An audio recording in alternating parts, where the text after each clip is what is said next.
Hi, I'm Milas. I brought a handmade photo frame to my sister's birthday brunch. Something real, something from the heart. Her husband called it cheap, laughed, then tossed it like trash. But that wasn't the worst part. The worst part was her silence. The way my own sister, who I once swore I'd always stand beside, let him humiliate me in front of their polished friends like I was some misfit who stumbled into their curated lives. And when I tried to speak, they cut the mic. So I stopped trying to be heard and started making sure they'd never forget what I said without speaking. What kind of family deletes your existence and still expects you to show up smiling? And how far would you go to rewrite the story they tried to erase you from? When the invitation finally landed in my inbox, it didn't feel like a welcome. It felt like a notice. 2 weeks after her friends were already whispering about it on Facebook, I got the message from Isolde. Hey, having a small brunch for my birthday. Would love if you could come. No details, no follow-up. Just a vague would love that stung more than if she'd ignored me altogether. I stared at the screen longer than I should have. Not because I was shocked. I'd come to expect this kind of curated kindness from her. But because I realized deep in my gut what this really meant. I wasn't forgotten. I was added out of guilt. And still, I said yes. Not because I wanted to be there, but because I knew what they'd say if I didn't show up. Malus always makes things difficult. She's so sensitive. No, I wouldn't give them the ammunition. If I was going to be dismissed, it wouldn't be because I handed them the excuse. The next morning, a follow-up text arrived. Just a heads up. Please don't wear anything too loud. I want to keep the aesthetic simple. There it was. The real message. I could almost hear her voice. Syrupy sweet with that underlying edge, only I seemed to notice. This wasn't about color schemes or theme. It was about control, about shaping the narrative, like she always did. Even when we were kids, she'd decide what I wore when we had guests, just so I wouldn't ruin the vibe. She never said it outright. Isolde was too polished for that. She'd call it advice or suggestions. But the result was always the same. I shrank to fit whatever mold she was sculpting that week. And here she was again, sculpting. The brunch was in East Nashville, at her husband's colleague's house, a backyard that looked like it belonged in a lifestyle magazine. String lights, monogrammed napkins, champagne served before noon. The kind of place where even the lemonade had rosemary floating in it. As I stepped through the gate, a woman in a headset glanced at me and asked, "You with catering?" I blinked. "No, I'm family." She smiled politely, but I could tell she didn't believe me. Inside, tables were arranged in a horseshoe, with centerpieces made of dried lavender and gold-painted eucalyptus. Place cards sat neatly in front of every chair. I found mine, tucked away at the furthest end, labeled not Melise, but service coordinator. I stood there, frozen. Part of me wanted to laugh. The other part just hurt. I quietly flipped the card over and scribbled my name with a pen I found in my purse. Sat down, didn't say a word. That's how it had always been, hadn't it? A few minutes later, people began filtering in. Most smiled with that polite but distant look, like they vaguely remembered seeing me in a tagged photo once. One woman leaned over and asked, "Are you the one who helped organize this? The setup is gorgeous." I shook my head. "No, just a guest." "Oh," she said, backing off like she'd spilled something. "Sorry, you just look in charge." I gave a tight smile. No sense explaining. Isolde breezed in next, perfect in pale pink, arms loaded with compliments for everyone but me. When she finally reached my table, she leaned in, hugged me with her chin barely touching my shoulder, and whispered, "So glad you made it." Warren followed behind her like a mannequin on autopilot. He nodded at me, eyes scanning past, already looking for someone more interesting. Probably someone who hadn't given his wife a handmade gift last year that got left behind on the dessert table. I watched them float from table to table like hosts at a gallery opening. Every gesture choreographed, every smile perfectly lit. And there I was, tucked at the far edge, next to the overflow guests and a potted fern. I scanned the seating layout, who sat where, who got the best angles for the inevitable photos. Isolde always knew where the cameras would point. She lived for the highlight reel. It hit me then. This wasn't a celebration. It was a showcase, a chance to perform family, to curate connection, to remind people of how perfectly styled their life was, even if the foundation was cracking underneath. I sipped my champagne and let the bubbles burn down my throat. And then it hit me. I wasn't just an afterthought in the invitation. I was the glitch in their curated perfection. The morning before the brunch, I sat cross-legged on my living room floor, surrounded by photos that smelled faintly of old albums and fading glue. There was one in particular, our mother, arms wrapped around both Isolde and me. She was laughing, her head tilted back, hair caught mid-motion, eyes half closed. It was the kind of photo people look for at funerals but never find.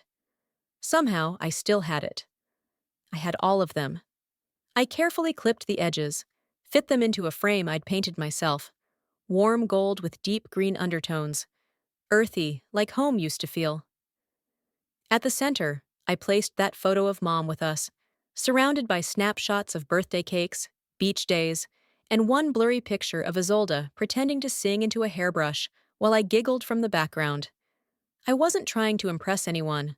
I wasn't angling for validation. I just wanted her to remember, before all the performance, before Warren, before she stopped looking at me like I belonged. Sometimes, memories are worth more than money. At the party, they had a gift table near the entrance.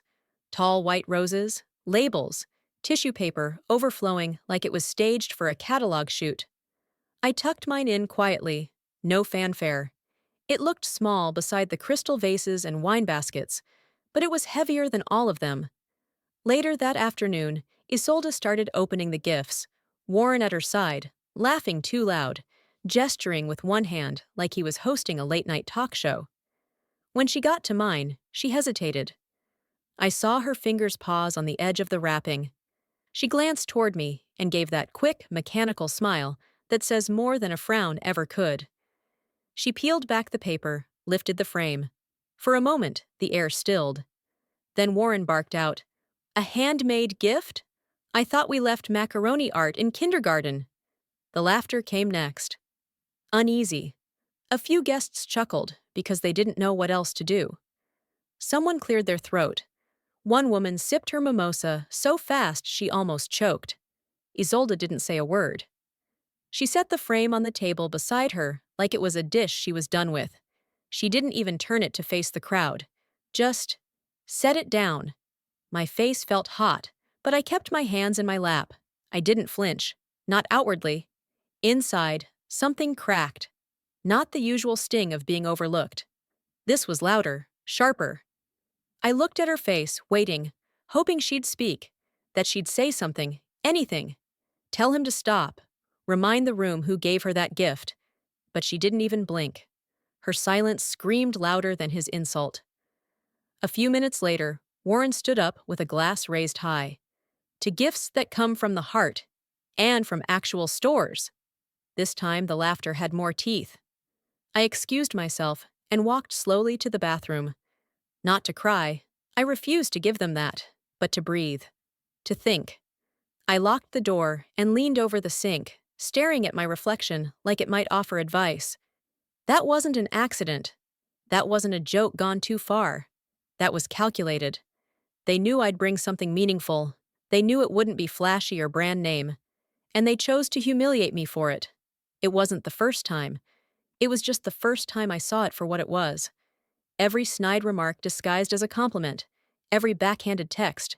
Every moment Isolde let someone disrespect me in front of her and called it not worth the drama. I had spent years giving them my history, my love, my loyalty, and they just returned it with a smirk. As I walked back to my seat, I passed the gift table again. Mine still sat there, slightly tilted, the light catching the edge of the photo frame. They made a mockery of something sacred, but the game wasn't over. Not yet. I couldn't sleep that night. Not because I was hurt. No, not anymore. but because something had started shifting in me, like an old cabinet door finally creaking open after years of being shut tight. Sometime around 2 in the morning, I got up and walked barefoot to the kitchen. I made a cup of weak tea, not for the taste, but for the ritual. Then I sat at the dining table and opened the old metal tin I kept tucked behind recipe books no one ever asked me about. Inside were papers, bank stubs, folded notes, receipts faded into ghost prints. I reached for the smallest envelope, one with handwriting I knew too well. Isolde's cursive. Neat. Intentionally elegant.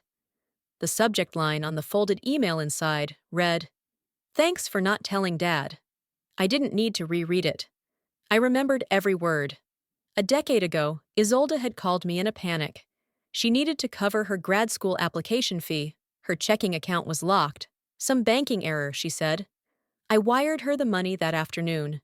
Quietly. I didn't ask questions. Didn't tell our father, who was already questioning her decision to switch programs mid-year. She never paid me back. Never mentioned it again. Not even in passing. The email was the only acknowledgement that exchange ever got. And even that wasn't about the money. It was about the silence. Thanks for keeping it quiet. I sat there in my kitchen, the same place I'd made dozens of early morning coffees for her when we shared that tiny apartment in college. Back when we'd talk for hours about the kind of women we didn't want to become. I remember her saying, "If I ever turn into one of those fake manicured types who treats people like background props, slap me."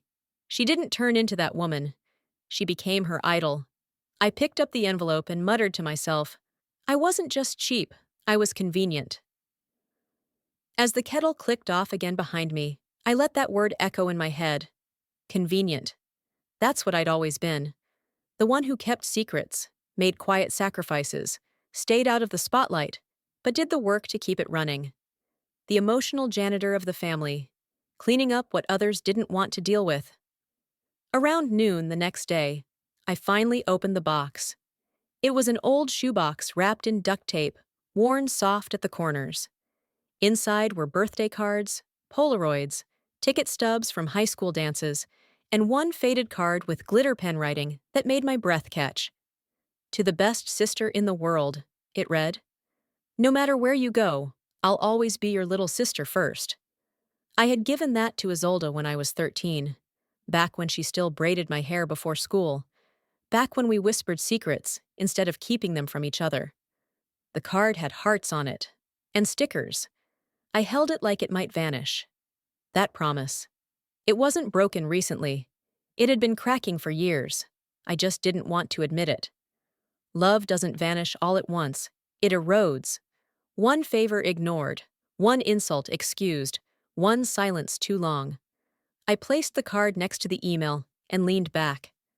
The brunch wasn't a betrayal. It was a milestone, a ceremony of how far we'd drifted. That moment when she let her husband mock me and said nothing. It wasn't the first hit. It was just the most public.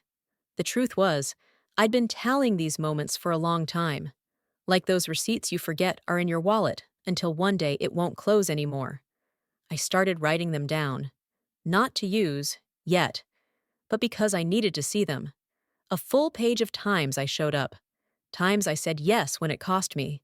Times I was the secret weapon behind their success, but was never invited to the celebration. I've been carrying receipts in my soul. Maybe it's time I actually use one. If they wanted to pretend I never gave anything, I was ready to show just how much they'd taken. The message came the morning after the brunch. Just one line from Isolde.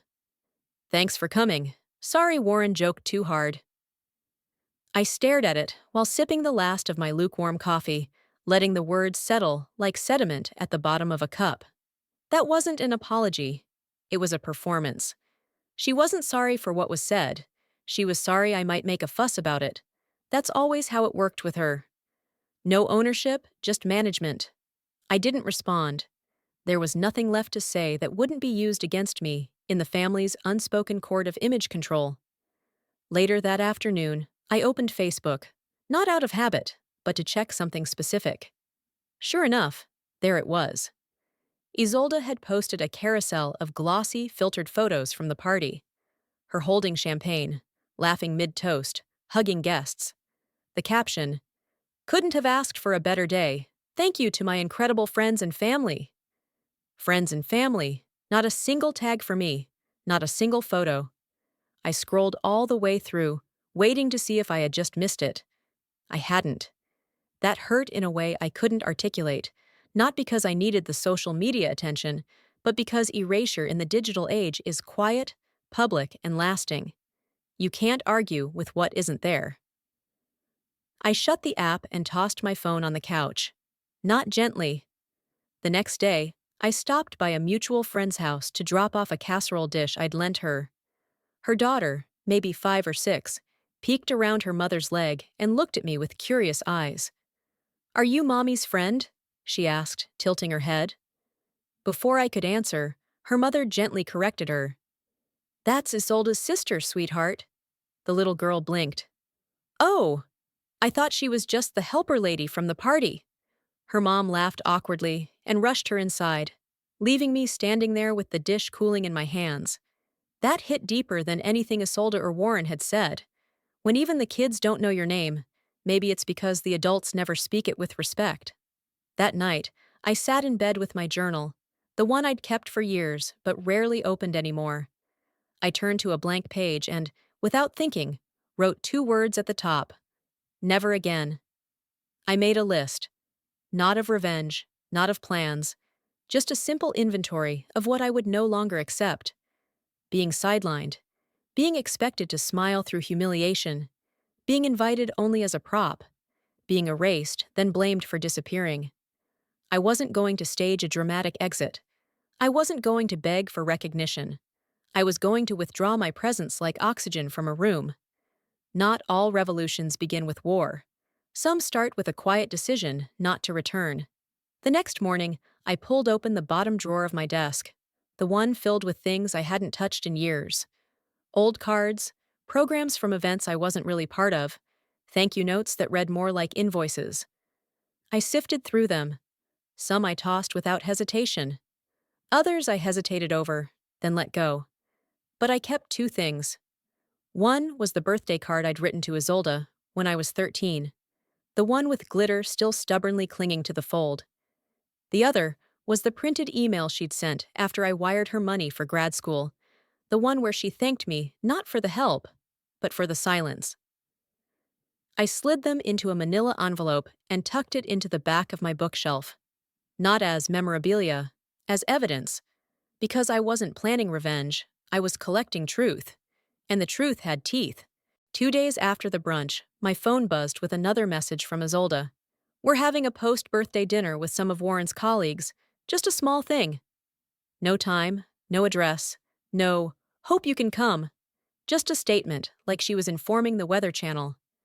I stared at it for a long moment, letting the silence between the lines speak louder than her text ever could. That's how she did things, offering just enough to claim innocence, never enough to extend sincerity. When someone doesn't want you there, they make sure you know it without saying so. I didn't reply. I didn't ask for details. I already knew I wasn't supposed to show up. Later that afternoon, I stopped by a cafe not far from downtown. I needed a break from my own walls, somewhere I could breathe and think without the echo of my own voice bouncing off judgment and memory. I ordered an iced coffee and settled into a booth by the window, trying to focus on the people walking by, their lives moving along like nothing had ever hurt them. That's when I saw him. Warren, sitting a few tables away, back to me, animated and loud. He was with another man in a blue sports coat, typical business type, all slicked hair and fake laughter. They were clearly mid-brag, drinks in hand, legs stretched out like they owned the floor under them. "I mean, yeah, her sister showed up again," Warren said, his voice slicing clean across the room. "The one who gives spiritually valuable gifts." The other man laughed. Warren leaned back and added, "I told Isolde, she's not family, she's a side note." I didn't blink, didn't flinch. I just stared at the back of his head and let those words brand themselves into the front of mine. Not family, a side note. There it was. Not whispered. Not said behind closed doors. Out loud, in public, with pride. I didn't confront him. That would have given him the scene he probably hoped for. I just waited until they left, paid my tab, and walked home with every step heavier than the last. When I got in, I pulled out my old laptop. It took a few tries to boot up. The thing was nearly prehistoric, but eventually it whirred to life. I clicked through folders I hadn't touched in years until I found it. A PDF. Warren's resume. The one he had sent me in a panic 6 years ago when he'd been passed over for a promotion. "Could you take a look?" he'd asked. "You're better with words." I hadn't just edited it. I'd rewritten the entire thing. Reorganized, reformatted, and even sent it to my former colleague in HR at a tech firm that was hiring. That colleague had called in a favor, pushed the interview through. Warren got the job within 2 weeks. No thank you card, no acknowledgement. Just silence, as usual. I printed the resume and wrote on a yellow post-it, a little something from the past. I didn't know when or how I'd use it, but I knew I would. Not to destroy him. That wasn't the point. It was about balance. If I was going to be erased, then so were my contributions, until I decided to put them back in bold. I tucked the paper into a folder labeled "Just in Case," then opened a fresh page in my notebook. This time, I didn't make a list of what I'd tolerate or forgive. I made a list of what I knew: dates, times, documents, emails, texts, the things that get buried when someone tries to write you out of their narrative. If they think I'm still the little sister who writes handmade cards and disappears quietly into the background, they've got the wrong character. I wasn't the side note. I was the quiet editor of their entire narrative. And now, I was rewriting the ending. The email arrived that morning, tucked between junk subscriptions and auto promotions. It was from someone I'd never met. Isolde's assistant, apparently. A quick line. "Hi, Mayalis. Isolde mentioned you might want to say a few words at tonight's dinner. We'd love to include you. Should be casual." No time slot. No mention of who else would be speaking. Not even a call. Just a note sent 12 hours before the event. They didn't want me to speak. They wanted to say they had offered. I stared at the screen, letting the words rot in the back of my mind like fruit past its prime. Then I closed my laptop and pulled out my notebook. I wrote the speech anyway. It wasn't long, 3 minutes max, but it was carefully composed.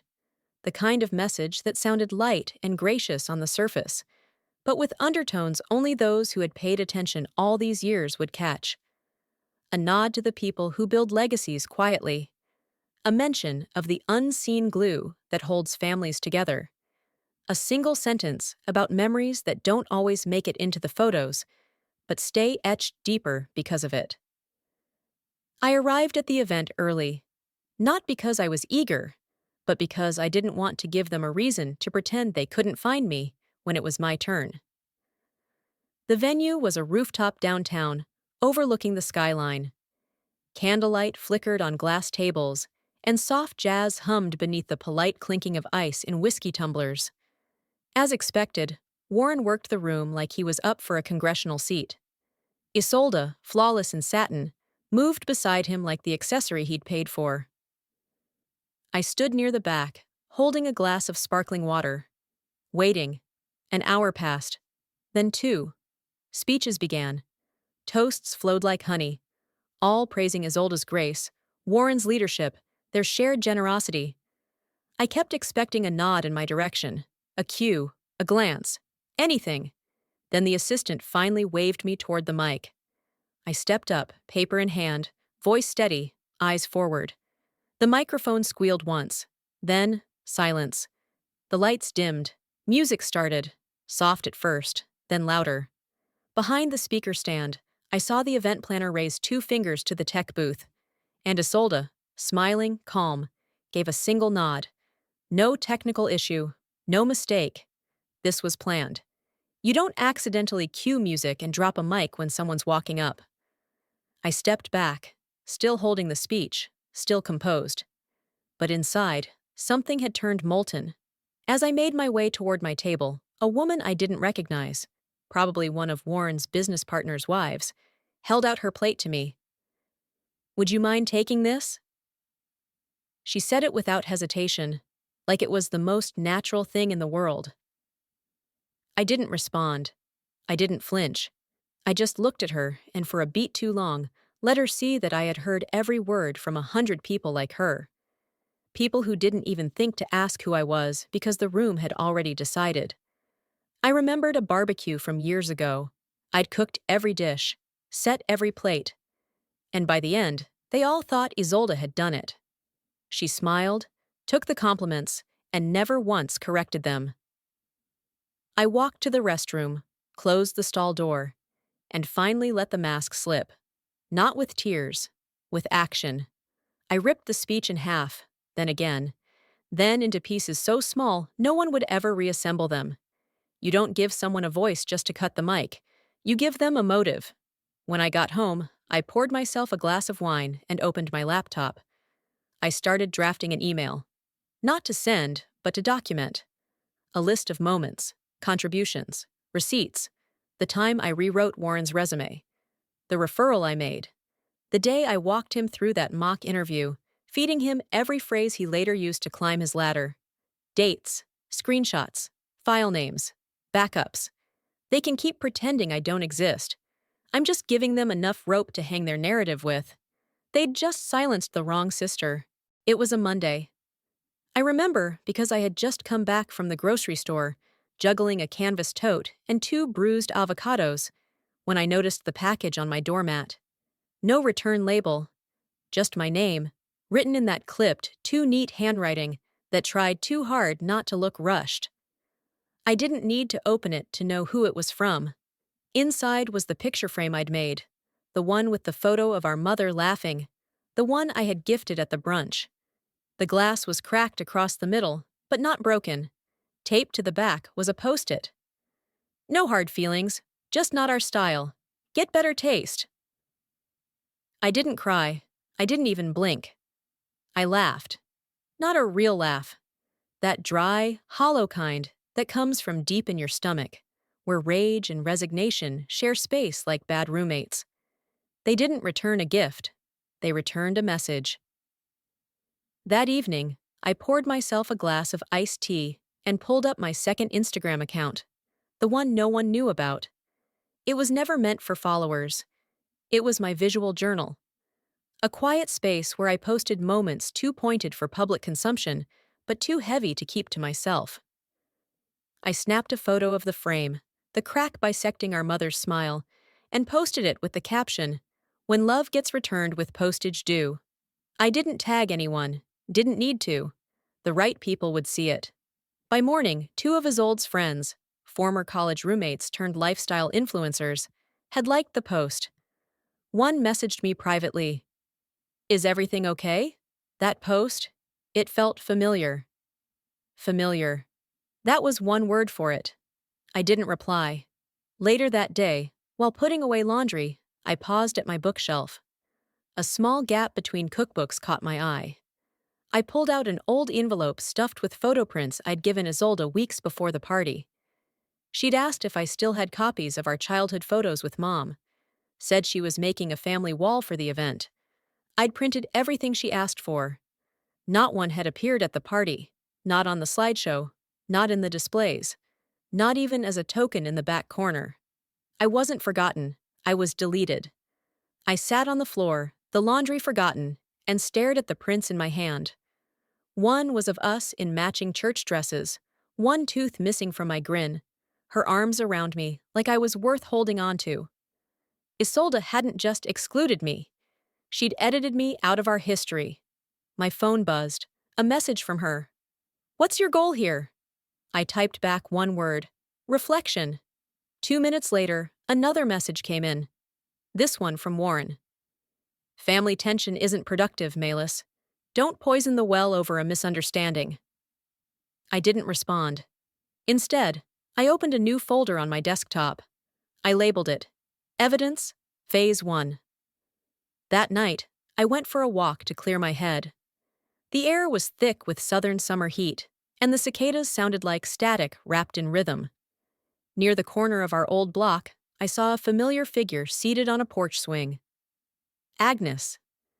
She was sipping sweet tea from a mason jar, her white hair tucked under a wide straw hat. She spotted me immediately and waved. "My Elise," she said as I approached. "I was hoping to see you. I heard about the dinner. Did you ever get to say what you had prepared?" I shook my head, smiled faintly. "They cut the mic before I got there." She nodded slowly. "That's a shame. I imagine it would have been beautiful." "It's better they didn't hear it," I said, folding my arms. "I've written a better ending." Agnes studied me a moment, then smiled. "Good. Some things are better said when you're not in their house anymore." I walked back home in silence, the words echoing louder than the cicadas. The returned gift wasn't the insult they thought it was. It was the receipt I needed. The second invitation came 2 days after the Instagram post. This time, it was a text from Isolde. "We're doing a small family reflection dinner this weekend. Just close relatives and a few of Warren's colleagues. Would love for you to come." No apology, no explanation. Just a forced olive branch, still dripping with vinegar. I stared at it, sipping coffee that had long gone cold, and thought, I'm not here to clear the air. I'm here to expose what's floating in it. I responded with a single word. "Sure." The night of the dinner, I arrived on time. Not early, not late. Just enough to avoid the entrance spotlight, but still be seen. I wore navy, simple, clean. The kind of color that blends in, until it doesn't. The table was set with embarrassing effort. Gold chargers, stemless wine glasses, printed menus. Performative hospitality at its finest.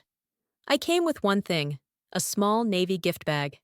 Inside it, a printed copy of Warren's old resume, the one I had edited, built, saved. Clipped to it was the email chain between me and the HR manager I'd connected him with. I'd redacted the names, kept it professional, but the dates and headers were clear. When the toasts began, I waited. I didn't stand to speak. I didn't clink my glass. I simply leaned over during a lull, handed Warren the bag, and said, "In case you ever want to update your professional history." His smile faltered for just a second. He pulled the envelope halfway out, saw the formatting, the bolded bullet points I'd inserted 6 years ago, and froze. His jaw tensed, his eyes darted toward Isolde. She looked confused, until she saw the folder.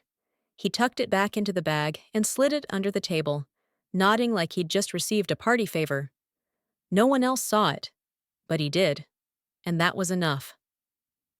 After dinner, I stepped outside, into the parking lot. I pulled out my phone, opened the story settings on my quiet Instagram account, and uploaded a photo of the folder. Just the edge of the resume peeking out, timestamp in the corner. Caption: "Built someone's career, got erased from the credits." The post went live with limited visibility, just enough. A redacted version of the email chain followed, ending with a link to a Dropbox folder labeled Proof. I walked back to my car feeling no rush, no panic. Just a hollow sort of clarity. By morning, the ripple had already begun. Warren messaged me directly. "What's your endgame?" I didn't waste words. "Truth. What you fear most isn't exposure, it's acknowledgement." He didn't reply, but a cousin I hadn't heard from in 3 years texted me later that afternoon. "I didn't know you were behind Warren's start. Isolde always said he did it all himself." That was the thing about lies. They worked until someone bothered to show the receipts. I didn't post anything else. I didn't need to. The family group chat went quiet. No birthday memes. No Happy Tuesday gifts from Aunt Susan. Just digital tumbleweeds. 2 nights later, a courier dropped an envelope at my door. Inside was the birthday card I'd given Isolde when we were kids. The one that said, "No matter how far you go, I'll always be your little sister first." It had been torn in half, clean down the center. No note, no return address. Just the gesture. I didn't cry. I took a photo of it under natural light, uploaded it to the Dropbox folder, and labeled it Parting Gifts. They used to call me the quiet one. I just never realized how loud the truth could sound when delivered with silence. It started with a text from my cousin Rachel. Aunt Susan is asking if it's true about Warren's job. Everyone's talking. I stared at the message. The phrase everyone's talking had always been code in our family for scandal, for shifts in power, for whispers that started with wine and ended with judgment. I typed back, "They can ask him. I'm just confirming the parts they forgot to thank me for." I didn't have to say more. Rachel knew how this family worked. Everyone performed civility on holidays and let resentment ferment the rest of the year. That afternoon, someone reposted the story I'd shared, the one with the resume. They added the caption, "Interesting perspective." It wasn't from one of my relatives. It was from someone in Warren's professional circle, someone who knew his history, and apparently mine. Later that evening, I noticed a quiet LinkedIn notification. Warren's company HR had viewed my profile. No message, no follow-up, just a digital tap on the shoulder. The silence was no longer silence. It was static, movement beneath stillness. And everyone was starting to hear it. My phone rang just after 9 p.m. Dad. I let it buzz twice before answering. I already knew what was coming. His voice was careful, deliberate. "Malis, what is all this?" "All what?" I asked. "The posts, the emails. Do you think this helps anyone?" "We stopped being a family the moment silence replaced truth," I said. He paused. "These things don't help anyone. We're still family." "No," I said. "You're still quiet." He didn't respond, just sighed. "Be careful," he finally muttered before hanging up. I stood there, phone still warm in my hand, thinking, he never asked if it was true, just if it helped. The next morning, Isolde sent a message. "I don't know what you're doing, but I hope you're okay." I deleted it without reading it again. Wrapped poison in politeness. Her signature dish. I opened the archive folder on my desktop and created a new subfolder. Not even close to an apology. A few hours later, I got a call from a number I didn't recognize. I let it go to voicemail. It was from Emily, Isolde's old college roommate, one of her bridesmaids, someone who used to share stories over sangria, and somehow disappeared from the family radar. Her voice was low, hesitant. "We always knew she edited people out," Emily said. "We just didn't expect she'd do it to you." She didn't need to say more. I saved the voicemail. I called her back. We talked for 20 minutes. She told me things I already suspected. About how Isolde downplayed my involvement in Warren's early career. How she told people I was dramatic. How she joked I was the eccentric sister who couldn't stay in her lane. "She needed you," Emily said, "but she needed to be the only one everyone thanked." I didn't argue. I didn't rage. I simply said, "It's never too late to tell the truth, but it's your choice how loudly you do it." We hung up, and I leaned back, watching the afternoon light shift across my living room floor. They started the fire thinking I'd burn, but I brought a ledger, not gasoline. I didn't have to do anything for the ripple to turn into a wave. One of Warren's old colleagues from his first firm, someone I hadn't spoken to in years, sent me a private message on LinkedIn. "Not sure what's going on," he wrote, "but HR here is suddenly digging into referral chains and archived files. Seems like they're reviewing history. Sound familiar?" I stared at the screen, sipping coffee from my chipped mug. The same mug I'd been drinking from when I helped Warren craft that very resume. I hadn't spoken. I hadn't stirred the pot. I'd simply held it in my lap until it tipped itself. Later that week, someone sent an anonymous tip to a local tech newsletter about a silent resume ghostwriter connected to a prominent exec's early success. The article didn't name names, but the references were unmistakable. Anyone who knew the players could connect the dots. I didn't respond. I didn't share. I just let the silence carry weight for once. On Sunday, I got a voicemail from Agnes. Her voice was calm, almost amused. "They've been talking about you at the Sunday table," she said, "and not in whispers anymore." She paused, then added, "Even your father said Maybe we didn't listen hard enough.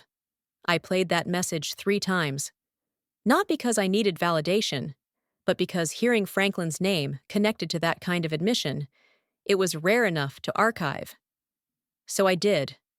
I opened the Dropbox folder, the one labeled Proof, and added a new section, Legacy Fabricated. Into it went the voicemail, the old phone call transcript, the photo of the broken frame I'd posted months ago. I sat at my desk, the cursor blinking patiently. Then I opened an envelope Agnes had hand-delivered earlier that week. Inside was a small note in her tidy script. Not all noise leaves a legacy. You will. I read it twice, then added that to the folder too. It was no longer about revenge. It was about memory, what we preserve, and what we finally allow ourselves to forget. The next weekend, Isolde attended a charity gala. I didn't go. I never planned to. But I heard from 3 different sources what happened when someone asked her about my role in Warren's early career. She just froze, one of them told me over lunch, then said, "It's complicated." Complicated, that was a first. She hadn't denied it. She hadn't redirected. She just hesitated. It was the crack I'd been waiting for. Not because I wanted to rush in, but because it confirmed what I already knew. They were no longer sure how to lie convincingly. The next afternoon, I went to a little cafe tucked behind a used bookstore. No Wi-Fi, no music. Just a few round tables, the scent of cinnamon, and one corner seat I always chose. I didn't post anything. I didn't draft new documents. I just sat and watched the light move slowly across the wood grain. Truth doesn't always need a megaphone. Sometimes it just needs to last longer than the performance. Warren and Isolde could scramble all they wanted. They could rearrange timelines, edit stories, delete posts, deflect with smiles. But the documents existed. The emails, the history, the people who remembered. And more importantly, I remembered. The more they spoke to clean it up, the louder the stain stayed. The email came just before lunch. It was formal, sterile, signed by one of Warren's assistants. Isolde is open to sitting down and clearing the air, it read. We're hoping for some resolution before the holidays. I didn't reply. I didn't need to. I clicked and dragged the email into a folder I had created months ago, titled Too Little, Too Late. There were a dozen other messages in there, some vague, some manipulative, most carefully neutral. But this one? It was the final nail in a box I had already buried. You don't owe people closure when they never gave you clarity. That Saturday, I drove to Greenwood Cemetery just after sunrise. The grass was still wet with dew, and the wind held a slight chill that hadn't yet burned off. I carried with me a paper bag. Inside, the torn birthday card and the first photo frame. I found my mother's grave easily. I always did. The headstone had softened with time, edges rounded by rain and sun. I sat down beside it, cross-legged like a child. I can't rewrite history, Mom, I whispered. But I stopped letting them write mine. I placed the frame at the base of the stone, brushing aside a fallen leaf. Then I folded the torn card, pressing it flat, and tucked it inside the back of the frame. No one else needed to know it was there. On the drive home, I felt something settle in me. Not peace exactly, but space. A kind of stillness I hadn't had in years. That afternoon, I opened my laptop and found the draft messages. Half-written explanations, unsent emails to Isolde and Franklin, paragraphs full of apology I never owed. I deleted them all. The most powerful statement I could make was to make none. The next day, Agnes stopped by. She carried a tin of homemade pie and a folded envelope with my name on it. I figured you probably hadn't eaten anything sweet this week, she said, placing the pie on the counter like it belonged there. And someone asked me to deliver this. The letter was from a cousin, one I hadn't spoken to since our mother's funeral. Short, but full of weight. Thank you, it began, for saying the things the rest of us never found the courage to. Agnes poured 2 glasses of sweet tea and sat across from me, not pushing, not prying. just being. After a while, she said quietly, "Some people are mirrors, Malis. You just showed us what we've refused to look at." I didn't respond. I just nodded. The next morning, I turned off my phone, slipped on my sneakers, and walked to Shelby Park. It was still early, the trails nearly empty. I didn't listen to music. I didn't check messages. I walked, and somewhere between the third bench and the river bend, I realized something. I didn't need the mic. I needed distance. I didn't need revenge. I needed relief. That night, I started researching small art therapy programs, quiet community spaces where women like me, women who had been sidelined, silenced, or edited out, could create something that couldn't be returned in a box with a note taped to it. Maybe I'd fund one. Maybe I'd build it. But first, I'd breathe. I didn't lose a family. I walked out of a house I never belonged in. The walls were bare just an hour before the show. I stood in the middle of the community center's main hall, hands in my pockets, as the curator moved between the pieces I'd spent the last 2 months curating. Really, the last 2 decades surviving. The title sat printed on a black vinyl board above the entrance, erased and remembered. There was no reception table, no balloons, no curated playlist. Just light, lots of it, hitting each piece like it deserved its own resurrection. The final frame hung at the center of the back wall, cracked but intact. The same one they had returned to me like a joke. Inside it now sat a collage, my torn birthday card to Isolde, a printed section of Warren's resume that I had rewritten, and a blurred-out screenshot of the email chain that had started it all. In the corner, sewn in gold thread, were 3 words that had haunted me for months. The adopted one? Guests began to arrive. Slowly at first, then in waves. Artists, neighbors, teachers, people from the old church. A few reporters. A local councilwoman I didn't know. None of them asked me for autographs. They asked me for eye contact. They stared. Then they leaned closer. No one laughed. Warren showed up mid-event. I watched him through the reflection of the gallery glass as he entered. 2 men flanked him, both with badges from a corporate sponsor. Warren's eyes landed on the final piece. He didn't speak, didn't blink. He walked up to it, stood there, studied it, then turned and walked out. But not before pausing at the bar to murmur to someone, "Maybe she really did build this. Guess she finally made her voice louder than mine." I didn't follow. I didn't need to. Later, a woman approached me, maybe in her 50s, with a clipboard under one arm. "This," she said softly, "this is what families don't talk about. Thank you for breaking that rule." By the end of the night, donations to my women's art therapy program had tripled. People gave in cash, in checks, in whispered promises. One local news outlet posted a review before the show had even closed. The sister they tried to silence just curated the loudest room in town. The next day, a letter arrived at my doorstep. It was from Franklin, handwritten. No return address, no preamble. "I didn't protect you because I didn't know how to stand up to them. I was wrong. You didn't disappear. I just didn't look hard enough. I didn't cry. I didn't frame it. But I didn't tear it either." I placed it gently into the archive folder. Some truths deserved to be kept, even if they arrived late. That evening, I logged into the donation dashboard for the program. A new contribution had come through. Anonymous. But the billing address matched Warren's firm. Even in silence, some truths begged to be acknowledged.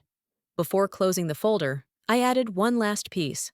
A photo of the frame, now remounted. Its crack gold-leafed in the style of kintsugi. Broken but beautiful. Whole by virtue of surviving. Then I packed it carefully in a box labeled Permanent Display. They returned my gift thinking it was worthless, but it became the centerpiece of something they couldn't buy, silence, or undo.